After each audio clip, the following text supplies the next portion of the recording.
Hej med jer børn, der nu går i 4B.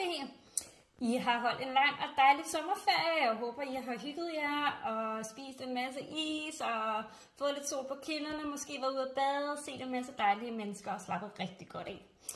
På mandag der starter skolen igen, og det bliver med mig som dansklærer og billedkunstlærer og historielærer og som klasselærer. Og jeg glæder mig rigtig meget til at møde jer. Måske har I lidt sommerfugle i maven. Det er der jo nogen, der har, når man ikke har set hinanden i flere uger. Jeg har bestemt sommerfugle i maven, for jeg skal møde jer for allerførste gang. Men jeg glæder mig rigtig meget til at lære jer at kende og til at møde jer alle sammen. Jeg hedder Line, og jeg er 37 år, og jeg bor i et hus sammen med min mand og mine 3 drenge. Eske på 1 år, Mile på 5 år og Ejgil på 3 år.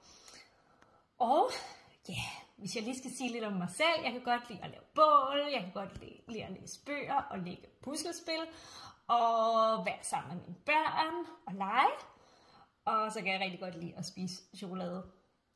Jeg håber, at I vil nyde den sidste tid af ferien her, og så ses vi alle sammen på mandag. Ha' det godt. Hej hej.